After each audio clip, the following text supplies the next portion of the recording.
Je vais bien au jour d'aujourd'hui, mais c'est sûr qu'il y a toujours des lacunes. C'est une histoire qui restera à jamais gravée en moi et ça sera jamais réellement très positif. Mais cette médiation m'a quand même permis de tourner cet acte malheureux en un acte justement où il y a un peu plus de compréhension.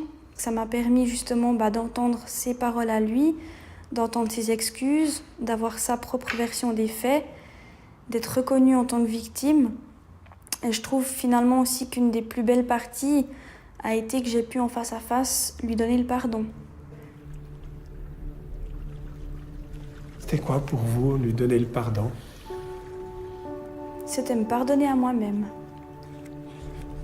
De ne pas avoir pu lui échapper, de ne pas avoir su me défendre, parce que j'y étais pour rien.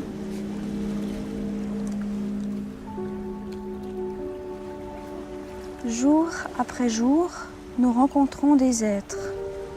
Certains sont de passage, d'autres restent, mais tous marquent d'une façon ou d'une autre notre vie, en bien ou en mal.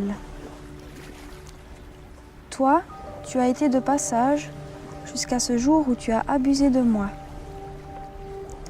ce qui t'a en quelque sorte fait rester.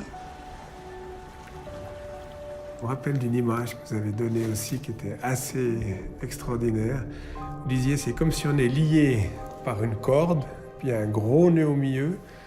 Et plus on se bagarre, plus on tire de notre côté, plus le nœud devient serré, puis du coup, on n'arrive pas à se détacher l'un de l'autre avec cette histoire. Et puis tandis que vous disiez que la médiation, ça vous a permis de détendre cette corde et puis de défaire le nœud. Puis maintenant, ce que vous dites aujourd'hui, c'est que vous avez réussi à couper la corde.